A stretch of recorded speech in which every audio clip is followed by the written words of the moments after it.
Hey guys, and welcome back to another Premier League predictions video. Today we are back with Gameweek 14, and to start off we are taking a quick look at the table where, as you can see, we are currently second from bottom with 75 points. It's really not going well, and I don't really know what to say at the moment. It's we're definitely not going to catch anyone. My dad is currently 25 points ahead of me. That's such a big gap to try and make up. But just a couple of notes on that. We have got the World Cup predictions starting soon, which will run as sort of a little mini series. The rules are here, so feel free to pause and have a read through. They can be a little bit confusing if you don't already know. But the way this works is slightly different. We'll be picking 3-star teams from the groups, and effectively they will get double points in all their games. To carry on getting double points throughout the knockouts, they have to finish top of their group. So you want to pick teams that you reckon will get far, and also that will probably top their group. So I think I'm looking at Argentina, Brazil and France at the moment as my 3 bonus teams. And then I'm not too sure how it's going to work, because I think the first fixture, as you can see here, just has every single game from like round 1. So we'll maybe kind of go over that and pick out like a few games that we've kind of selected as like standout games. But I'll work that out, and we'll bring that pretty soon.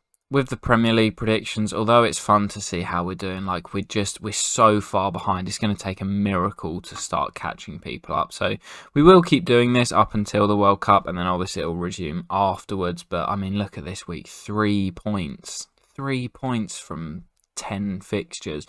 So many people had 2-0 West Ham. But guys, we will quickly jump into the predictions for this week. I think, again, I'm just going to pick like a couple of fixtures that I picked out as like bigger games and then discuss them slightly. This week, I have actually had a new colleague of mine help me with my predictions. I was showing him the website, going through how it works, and it'll just be nice to get a different insight. Hopefully that will help us pick up a few points.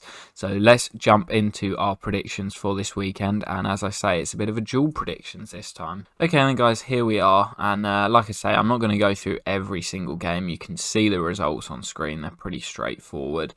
So we will just pick out a few. The first one being our joker game, which is Man City against Fulham. Obviously, City failed to score in Dortmund during the week in the Champions League. But as good as Fulham are playing at the Etihad, I find it hard to see past City scoring a few. So we've gone for a 4-0 joker. At this point, I'm just sort of hoping for anything. We've got nothing to lose. So, yeah, 4-0 City joker. Game 5, Everton-Leicester. Everton are pretty good at the back, and Leicester have been recently as well. But as I say, with my colleague's help, we've gone for a bit of a goal glut, and we've gone for a 2-2 draw. So hoping for some goals in that game. We've then gone for Chelsea to beat Arsenal by 2-1. This was my prediction, of course, being a Chelsea fan. I have predicted them to win. They're playing very well under Potter, and I think this will be their biggest test. So it will be interesting to see how they get on, but I've gone for a Chelsea win. I'm feeling confident, or at least a draw. I don't think we'll lose this. Next up, my colleague who helped me is actually a Man United fan, so he did go for United to win away at Villa Park.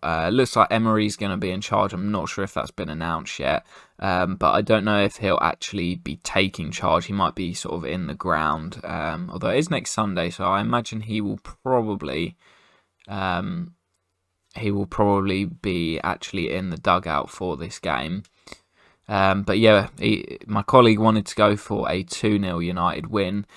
Tough place to go for United with Emery's first game in charge, but we have gone for United to win 2-0.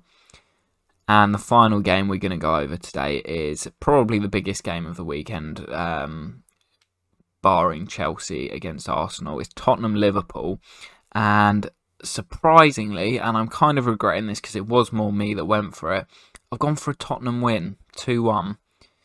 And I don't know how I feel about that after what happened in the Champions League on Wednesday with Spurs. I'm not sure their heads are going to be in it. Liverpool got a good win in the week away in Amsterdam. So it'll be interesting to see. Tottenham I think they lost their last 3 in a row before the Sporting game. So they're not in great form going into it. But you never know, it's the kind of game they could turn up in. Liverpool still have a few injuries. And like I said, we've got to start mixing these scores up to try and get some different results. Had a bit of a helping hand this week, so we'll see how we do. We might just start slowly climbing up the table. That's all we can really hope for at the moment and try and get away from the bottom. But anyway, guys, I hope you have enjoyed. As I say, we will keep going with the Premier League predictions until we get to the World Cup, where we will definitely be sorting something out for the World Cup, because I am super excited for that to start. As a massive football fan, I just cannot wait. I love having the World Cup or the Euros. Will be weird with it being in the winter, but I'm sure it will still have the same effect around the country. But anyway, guys, as I say, that will do it for this episode, and we'll be back soon for another one. Peace.